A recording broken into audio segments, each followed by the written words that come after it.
cookies in the oven. I've checked on the elves. Oh, yes, I have to send Santa's suit out for dry cleaning. Oh, well, hello there. How are you doing today? I'm so happy to see you. I'm Mrs. Santa Claus. Oh. Hello? Hello? Hello? This is Mrs. Claus. Can you hear me down there? Can you hear me down there? Oh, hello. Hello, hello, hello. I'm Mrs. Santa Claus, and this is my North Pole home.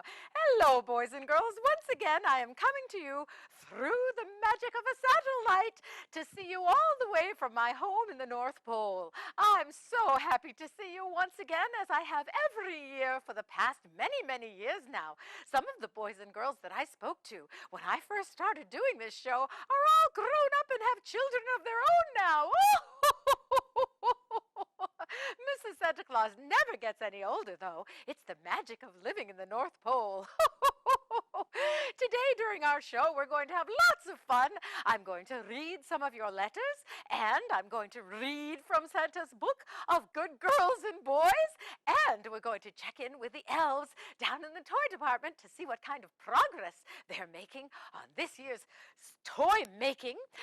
And we're going to talk to Freddie. Freddie, as you know, is my best friend here in the North Pole, besides Santa Claus, of course. Hello, Freddie. How are you doing today? I'm doing really good, Mrs. Claus. I'm really happy to see the boys and girls again. Freddie, you don't look a day older than you did last year. Oh, Mrs. Claus, I found a gray needle in my needles, and I had to go to the beauty salon and have my grays touched up. Oh, that's ridiculous, Freddie. They don't touch up fir trees. There's a reason why you're called evergreen. It's because you never ever lose your green. Well, Mrs. Claus, maybe it was all in my head, but they charged me $95 for a touch-up at the salon. Oh, Freddie, I think you were taken. They saw you coming a mile off. Anyway, you look great to me. Do you have any jokes for the boys and girls on this first show of 2015? Sure, Mrs. Claus, you know me. I always have jokes for the boys and girls. All right, Freddie, then. Let her rip. Okay, Mrs. Claus, for the first one, where does a snowman put his money? Where does a snowman put his money? I can't even imagine. I don't know. He doesn't go to the bank. He doesn't go to the ATM. I don't know, Freddie. Where does a snowman put his money?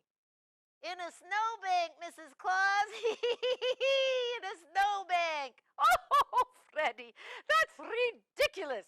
If he put his money in a snowbank, eventually the snowbank would melt and the money would be all soggy. Oh, Freddie, come on now. Give me a better joke than that. I'm really, really waiting for a really good joke. Okay, Mrs. Claus, let me see if this one will make you laugh. I gotta think for a second. Okay, how about this one? Did you know Santa had only 8 reindeer last Christmas? What? That's preposterous. Of course not. Santa had the usual number of reindeer. He had the regular 8, and then he had Rudolph. What are you talking about? Oh, no. Last year, Comet stayed home to clean the sink. You like that one, Mrs. Claus? Oh, Freddie. Oh, we would never have the reindeer clean the sink here at the North Pole. You know that that's the elf's job. That is not my job. I do the cooking and I do the supervising, but I do not do any cleaning. It's in my contract. That's the elf's job, not the reindeer's. Oh, I know, Mrs. Claus, but I still think it's a pretty funny joke. You know, Comet and all that stuff that people use to clean the sink. Okay, I got another one for you. I got another snowman joke. A snowman joke. Okay, let's hear another snowman joke, but a better one than the one about the bank. Okay, Freddie? Okay, Mrs. Claus, what do snowmen do all year in the woods? What do snowmen do all year in the woods? I have no idea. I don't even know how they get to the woods. What do snowmen do all year in the woods, Freddie? They chill out, Mrs. Claus.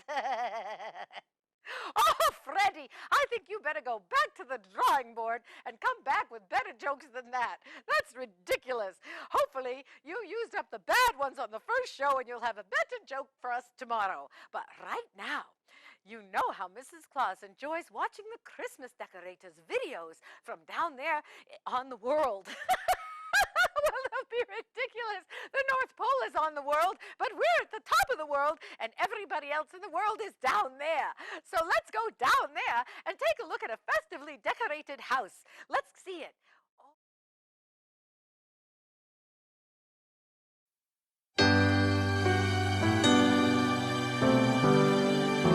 Let me tell you about this house. There's one in every town.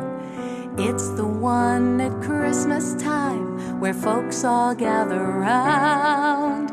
Most times of the year you'd pass by and not look back. Ah, but in December it'll stop you in your tracks. 'Cause it's got 47,000 twinkling lights and Santa Claus up on the roof, Dasher and Dancer and all the other reindeer. Rudolph's up there too, with a band of merry snowmen dancing on the porch, and a couple of carolers singing by the lamppost over near the front door. Jesus and his family in a stable on the lawn, and a choir of heavenly angels singing Silent Night till dawn. It's where everybody meets. It's the house on Christmas Street.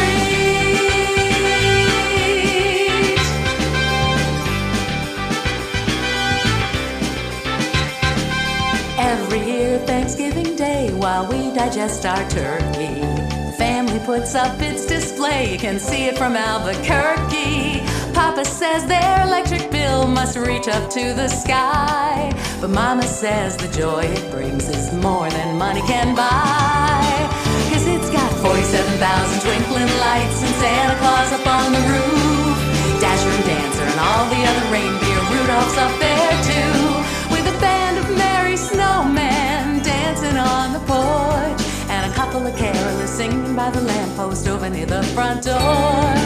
Jesus and his family in a stable on the lawn, and a choir of heavenly angels singing Silent Night till dawn. It's where everybody meets. It's the house on Christmas Street.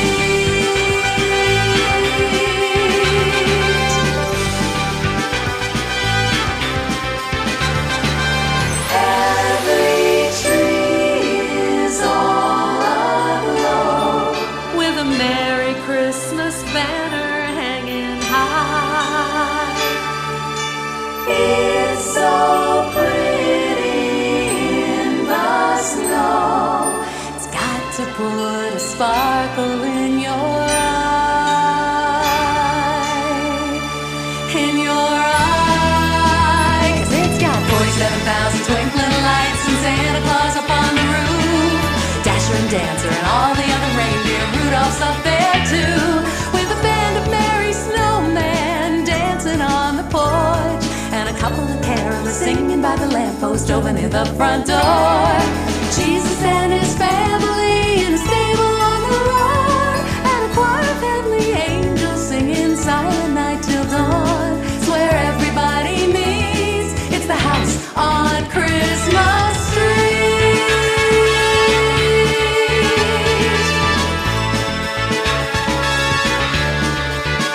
Christmas Street.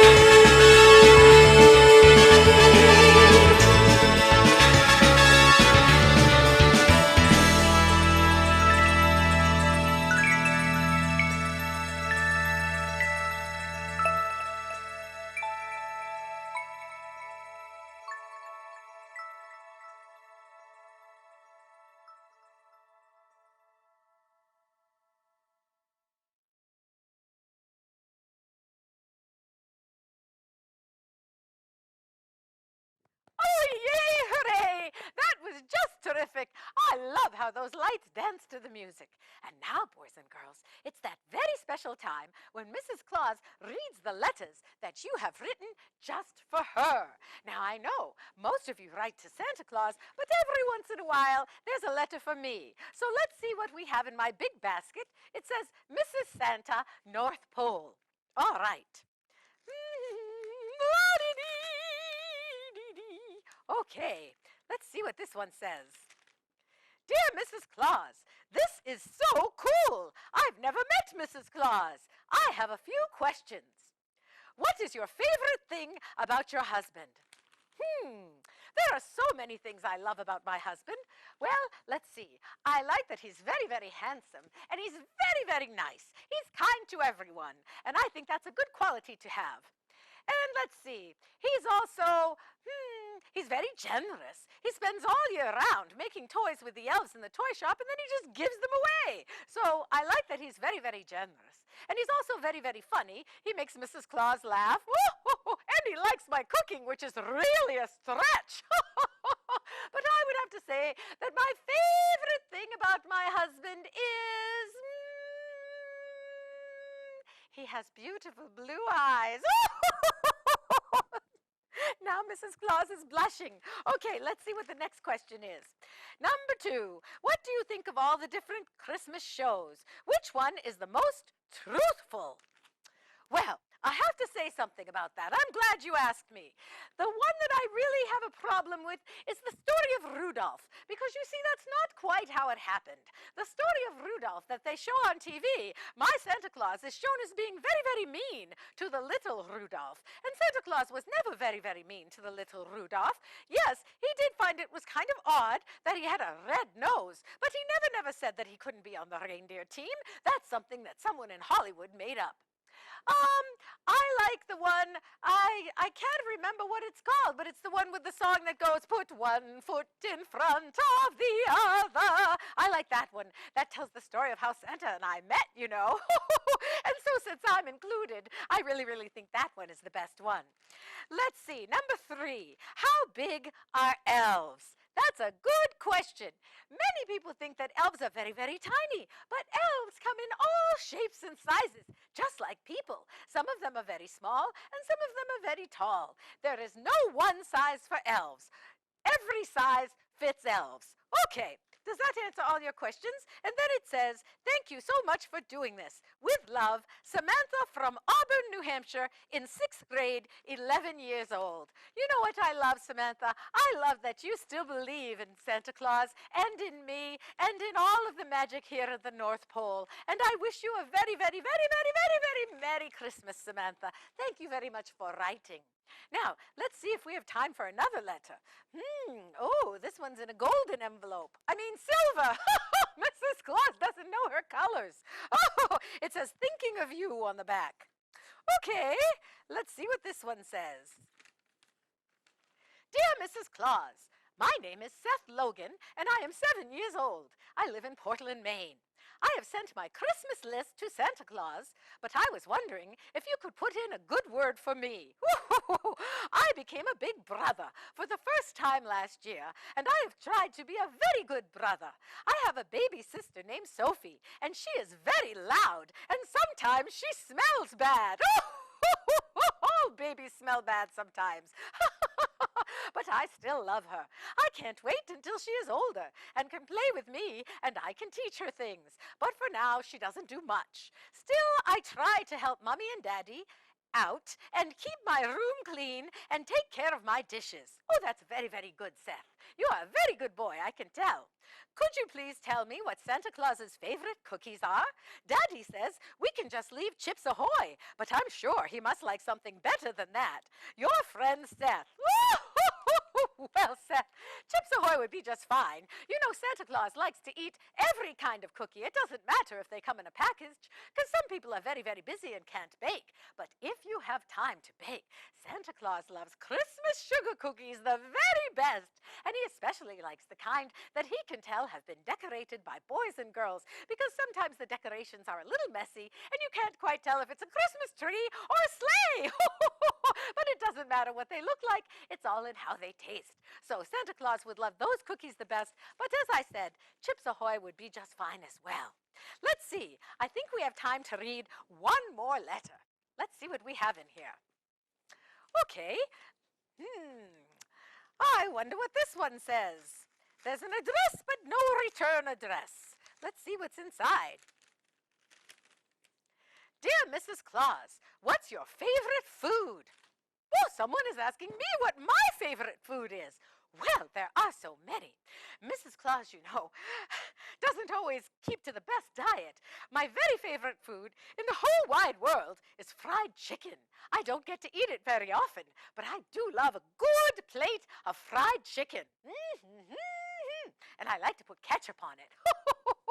That's a little secret. I also love lobster, but I don't get that very often. Once in a while, when Santa and I are on vacation and we go down to Maine, we get some fresh caught lobster right off the boat. But here in the North Pole, it's too cold for the lobster. We don't get any lobster here, and even if we did, they'd be magical lobster, and we could not eat anything magical that's here at the North Pole. What is your favorite cookie recipe? My favorite cookie recipe is candy cane cookies, and I'll be demonstrating an easy way to make those later on the show. Not this show, but later on during the week. What is your favorite reindeer? I could never say my favorite reindeer. Oh, no. Mrs. Claus does not play favorites, although I am partial to Comet. I'm just kidding. No, don't tell the other reindeer I said that. What is your favorite animal?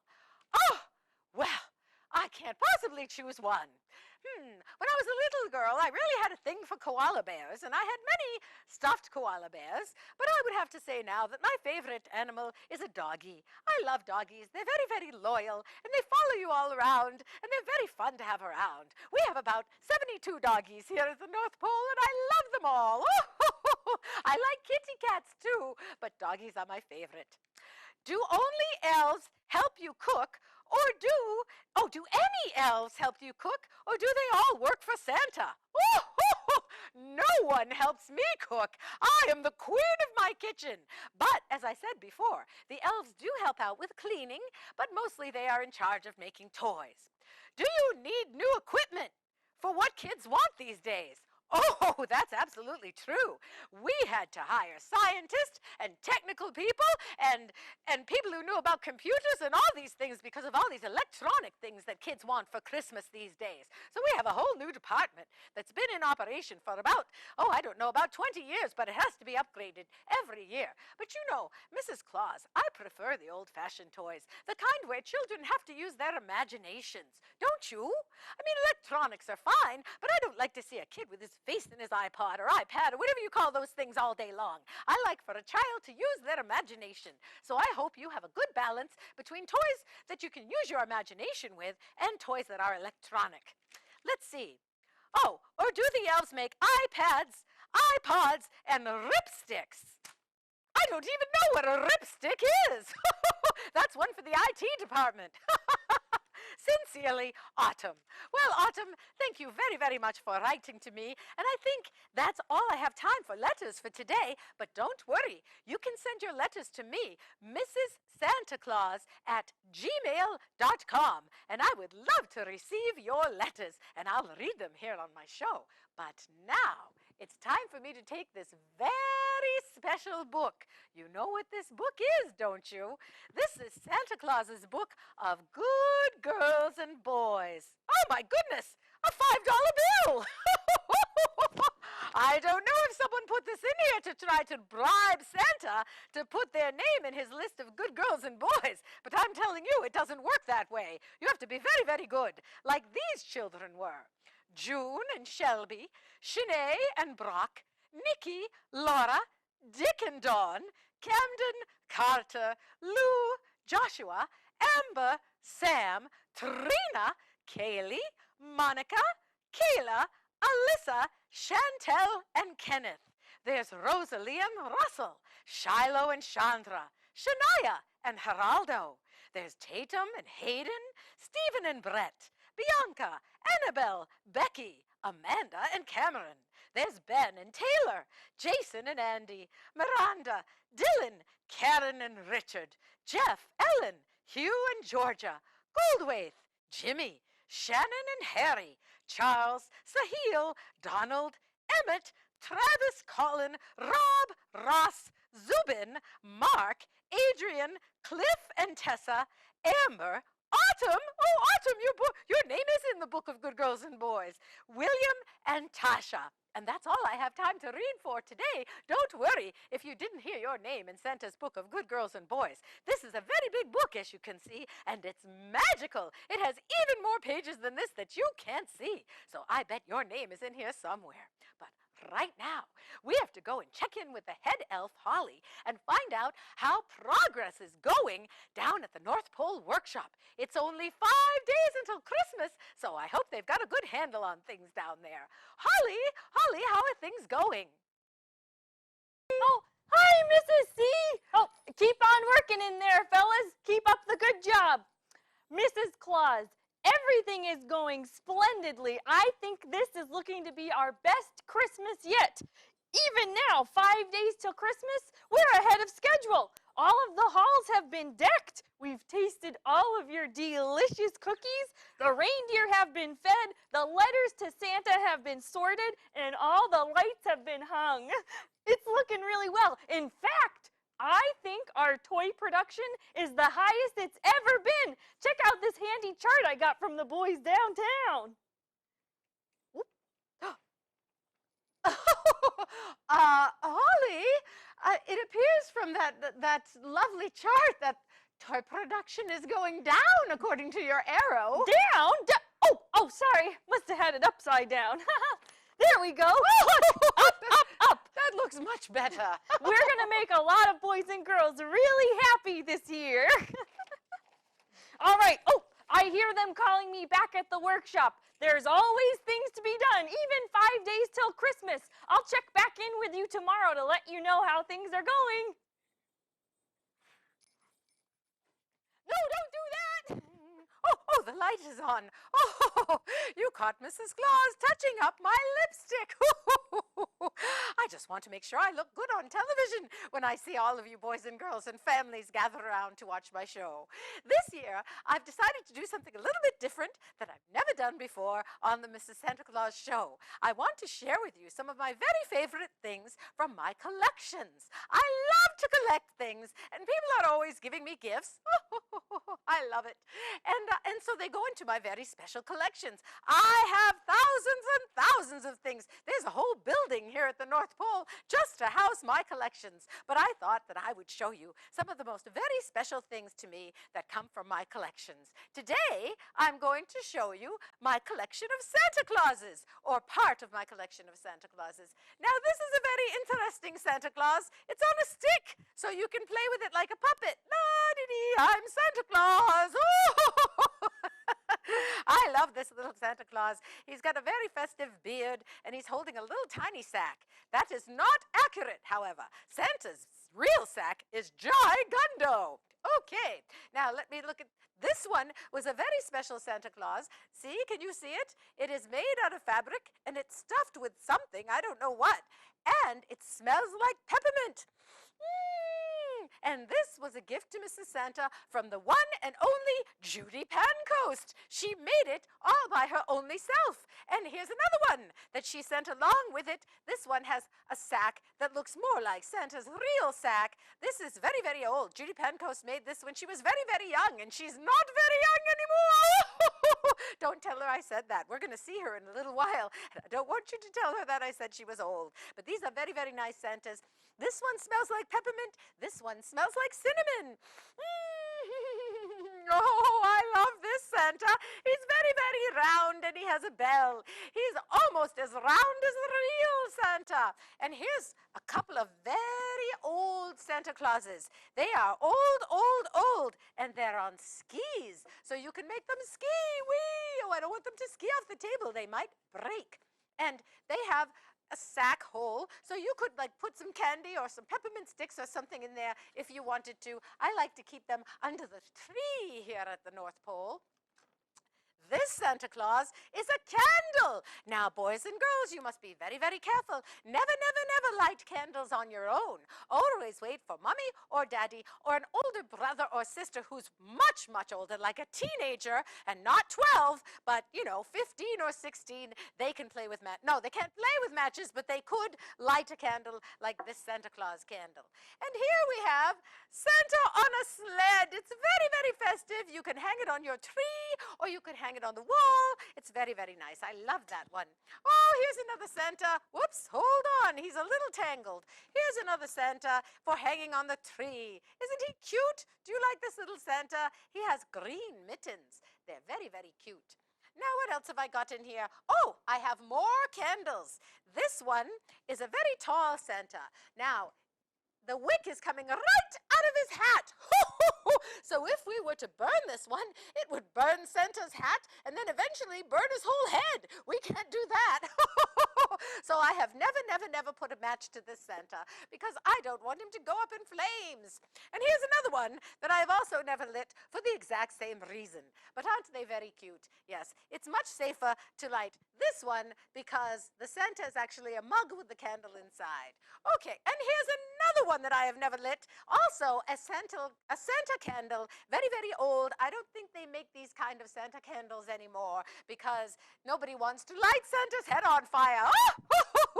All right, I'm going to move these over here so that you can see some of these other ones.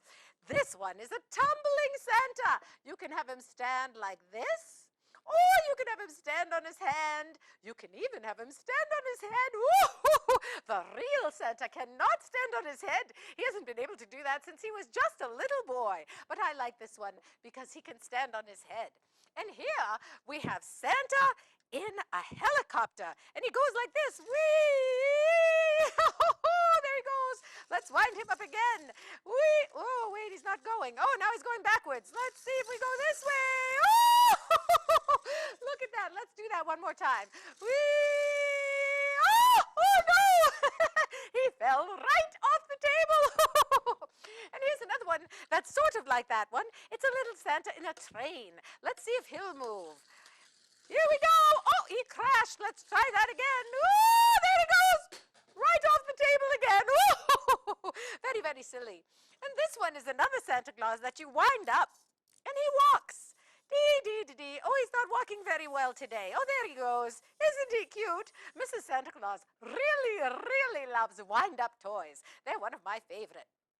Now, this Santa Claus is very, very special and breakable. He is made out of something that would break if you dropped him on the floor, so I'm not going to do that. And look, in his hand, he has Freddy the little fir tree, Mrs. Claus's very best friend. Isn't that lovely? And let's see, what else do we have in here? Oh, we have another Santa who's flat. Is flat, and he's good for hanging on the tree. And then we have another Santa who is filled with some sort of beanbag stuff. I don't know. He's very fat, and he cannot fall down because he is beanbaggy. Beanbag Santa. And here's another beanbag Santa. Exactly the same. I don't know why I have two. I'm just crazy about collecting things. And look, here's Santa in a lighthouse. I love this one. Mrs. Claus loves lighthouses. When I was a little girl, before I knew that I was going to be Mrs. Claus, I always thought that I'd live in a lighthouse one day. But no, but Santa does visit everyone, even those people who are way out far near the ocean, guarding all the boats and ships that are out there on the sea. Let's see, I have a few more in here. Oh, look. This one is a very special ornament. It comes from Santa's village, Santa's summer home in Jefferson, New Hampshire. We love going there. If you ever get a chance to go to the beautiful White Mountains of New Hampshire, you should definitely visit Santa Claus at his summer home. Woo! I knocked one over. Oh, and this is one of my very favorites because Santa has such rosy cheeks and he has a bird on his head. Can you see that little birdie on his head? It's so cute, and he's carrying a teddy bear and he's on a sled. I love that one. And then here's another one. Santa dressed up in one of his coats, one of his trench coats with a stocking cap on. Very, very unusual. I think this one came from Canada.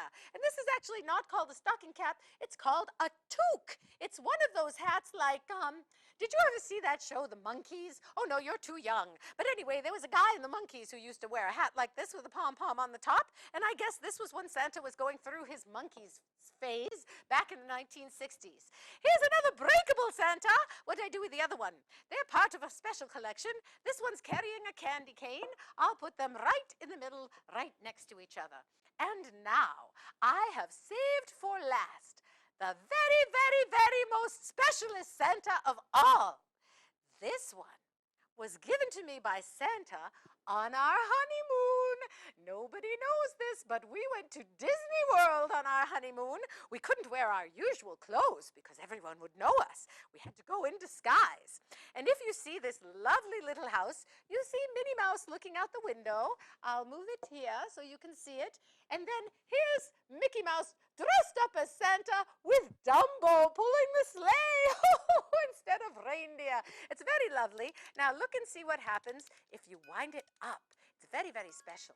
Watch this. Look at that. Isn't that lovely? Mrs. Claus just loves this one so much. I take very, very special care of it all year round so that nothing bad will ever happen to it. And you must take very, very special care of things that are very special to you, too. Always treat them very carefully and never, never, never let tiny little children or dogs or kitty cats near these special things of yours. And now, we were talking about Judy Pancoast before, who made these special ornaments, and now we're going to have a special song from her, exclusively here on A Visit with Mrs. Claus. Take it away, Judy! Thank you, Mrs. Claus. This one's for all the Christmas decorators who put up so many lights and decorations at Christmas time to make everybody happy. You can dance if you want to, Mrs. Claus.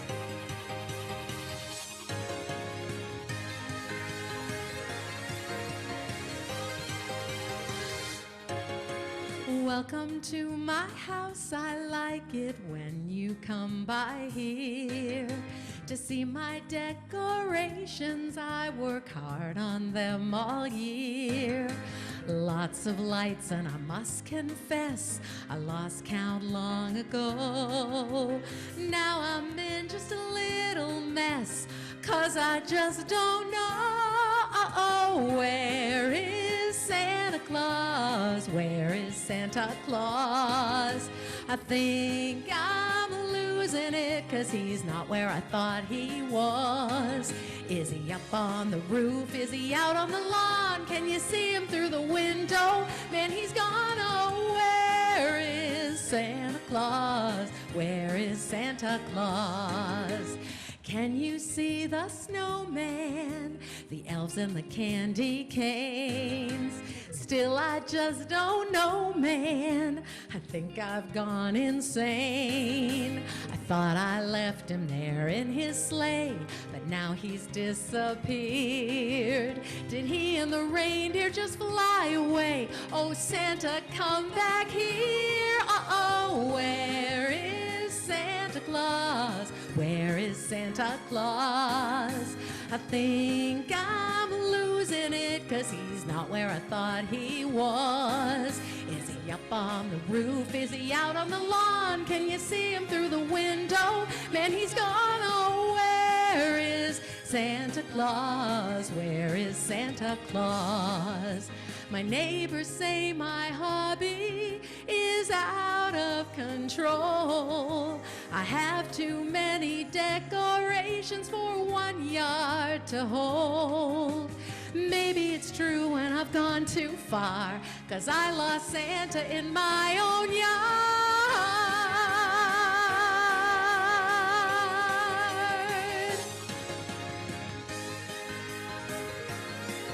Dance with me, kids. If you see my Santa Claus, please tell me where to look. This feels kinda like Where's Waldo in a picture book. Santa's gotta be here somewhere. He just can't be lost. Maybe he went down the chimney. I'll keep my fingers crossed. Uh-oh, where is Santa Claus? Where is Santa Claus? I think I'm losing it, 'cause he's not where I thought he was. Is he up on the roof? Is he out on the lawn? Can you see him through the window? Man, he's gone. Oh, where is Santa Claus? Where is Santa Claus? Where is Santa Claus? Where is Santa Claus?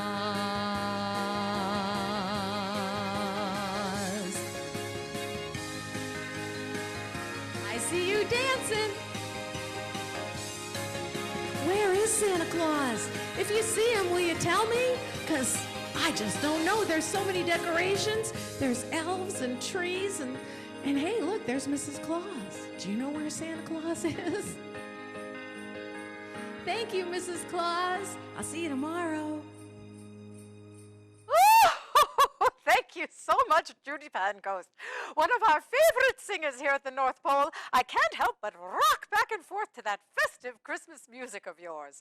And now, boys and girls, it's time for Mrs. Claus to share a Christmas story with you. One from my own personal collection in my Christmas bag of books.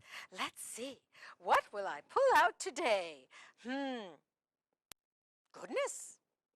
There's something in here I haven't seen before. What could it be? It's a Christmas present. And here on the back it says, "To Mrs. Claus, do not open until Christmas Eve." What should I do? Should I open it? I don't know if I was supposed to find this yet. But it does say, "Do not open until Christmas Eve." Oh, Mrs. Claus is in a quandary. Not sure what I mean, it's not right to open a Christmas present before Christmas, but my curiosity is getting the better of me. I'm going to, no, I'm not. I'm going to put it back in the bag and forget that I even saw it, and I'll open it on Christmas Eve. Okay, all right. I must not give in to temptation. Oh, let's share this wonderful Christmas book, The Legend of the Poinsettia. Do you have a Christmas poinsettia in your house, boys and girls? Mrs. Claus must warn you, though. Poinsettias are very dangerous to kitty cats. So if you have a kitty cat in your home, do not have any real poinsettias. You can have fake poinsettias made out of plastic or fabric or something like that. But no real poinsettias, because those kitties, you know, they like to eat the plants. Yes, they do. But it would be very bad, and you do not want something very bad to happen to your kitty cat at Christmas time especially. So, no real poinsettias in your house this year. Tell Mommy and Daddy. We want to protect all of God's creatures. The Legend of the Poinsettia, retold and illustrated by Tommy DePaula. Oh, he's one of my favorite authors and illustrators. Lucida lived in a small village high up in the mountains of Mexico with her mama, her papa, and her younger brother and sister, Paco and Lupe. Papa worked in the fields with their burro, Pepito. Every evening, Lucida fed Pepito, gave him fresh water, and filled his stall with clean straw. At home, Lucida helped Mama clean their casita, their little house, and pat out the tortillas for their meals. She took care of Paco and Lupe, and each evening they went to the shrine of the Virgin of Guadalupe near the front gate to see if fresh candles were needed. But every day was not work. On Sundays, the family went to San Gabriel in the square, where Padre Alvarez said the Mass. And all through the year there were fiestas and holy days, which always began with a procession that wound through the village and ended in San Gabriel. One day, close to Christmas, La Navidad, Padre Alvarez came to their casita. Ah, Senora Martinez, buenos dias. A good day, Padre Alvarez said. I'm here to ask you about the blanket, which covers the figure of the baby Jesus in the Christmas procession. We have used the same one for so many years that it is almost worn out. Because your weaving is so fine, I've come to ask if you would make a new one. Mi padre, Lucida's mother said. I would be honored, and Lucida will help me. Oh, what a good little girl, helping her mama. On Saturday, Lucida and Mama went to the market to buy the wool for the blanket. They chose the finest yarn they could find. At home, Lucida helped Mama dye the wool the colors of the rainbow. Those colors will shine throughout the church, Papa said, as he watched Lucida and Mama string the yarn on the loom.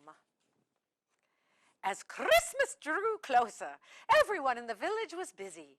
All the mamas were making gifts to place at the manger of the baby Jesus in the church. The papas worked together putting up the manger scene in San Gabriel. Lucida and the other children went to the church for singing practice for the Christmas Eve procession, when everyone would walk to San Gabriel, singing and carrying candles. Once inside, Padre Alvarez would lay the figure of the baby Jesus in the manger, and the villagers would go up and place their gifts around it. Our gift will be the blanket for the baby Jesus, Lucida told her friends. I am helping Mama weave it. One afternoon, a few days before Christmas Eve, Lucida and the children were singing in the church when Senora Gomez came hurrying in. Lucida, you must come home. Your mama is sick, and your papa has taken her down to the town to see the doctor. You must take care of your brother and sister until your papa returns tonight. Lucida was frightened. Mama had never been sick before. When she got home, Paco and Lupe were crying. They were frightened, too. Lucida tried to comfort them. She made some food and sat down to wait for Papa. That evening, Papa came in looking tired and worried. He drew Lucida close and said, Lucida, mi niña, your mama is ill. Your aunt, Tia Carmen, will take care of Mama until she is well. But I must go back and stay with Mama until I can bring her home. But it won't be until after Christmas. Senora Gomez will take care of you and Paco and Lupe while I am gone. She will come for you tomorrow. The next afternoon, Lucida overheard two women talking. Lucida's mama is ill. She won't be able to finish the blanket for the procession. Isn't it a shame? See, the other woman said, we are all so disappointed. Padre Alvarez will have to use the old worn-out one. When Lucida went home to feed Pepito and get clothes for Paco, Lupe, and herself, she looked at the unfinished blanket on the loom. Perhaps I can finish it, she thought. But when she sat down and tried to weave, the yarn got tangled. The more she tried to untangle it, the worse it got. It was no use. She could never finish it by herself. She took the unfinished blanket to Senora Gomez. Oh, Lucida, it is so tangled. There isn't time for me to fix it, Senora Gomez told her. Tomorrow is Christmas Eve. Lucida started to cry. It was her fault. The blanket was ruined. Her family wouldn't have a gift to place at the manger of the baby Jesus. Don't worry, Lucida. We will all go to the procession together. Lucida didn't say anything, but in her heart, she felt that she had ruined Christmas. Come, Paco. Come, Lupe. It is time to go to the procession, Senora Gomez called on Christmas Eve. Where is Lucida? She was nowhere to be found. Lucida was hiding. From the shadows, Lucida watched everyone gather for the procession. The candles were lit, the singing began, and the villagers walked to San Gabriel, carrying gifts to place at the manger. Lucida walked along in darkness and watched the procession go into the church, followed by Padre Alvarez, carrying the baby Jesus. Little girl, are you Lucida? An old woman stood in the shadows nearby. See, Lucida answered, wondering who she was. I have a message for you. Your mama is going to be fine, and your papa will bring her home soon, so you don't have to worry. Now go into the church and celebrate Christmas with the others. Paco and Lupe are waiting for you. I can't, Lucida told her. I don't have a gift for the baby Jesus. Mama and I were weaving a beautiful blanket, but I couldn't finish it. I tried, but I only tangled it all up. Ah, Lucida, any gift is beautiful because it is given, the old woman told her. Whatever you give, the baby Jesus will love because it comes from you. But what can I give now? Lucida said, looking around. A patch of tall green weeds grew in a tangle nearby. Lucida rushed over and picked an armful. Do you think these will be all right?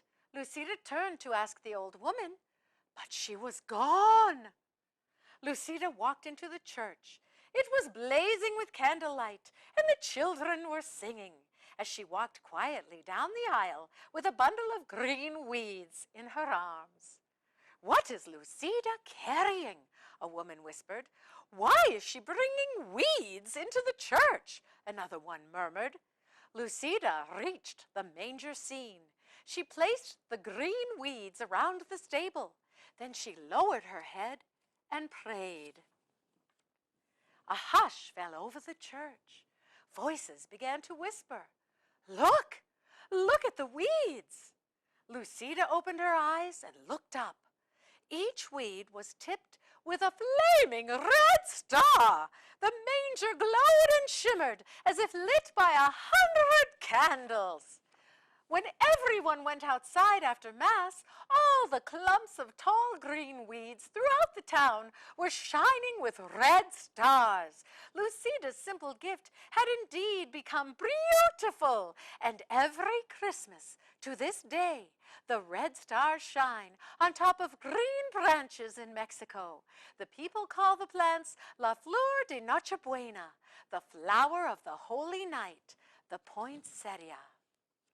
And that is the legend of the poinsettia. And remember, boys and girls, if you have a kitty cat in your house, no real poinsettias, only the imitation ones. And that's it for our visit today. I must go. I have to go see what's going on with the elves. But I'll be back to see you tomorrow at the very same time on this station. Thank you so much for watching, and be very good boys and girls tonight. See you tomorrow. Bye-bye.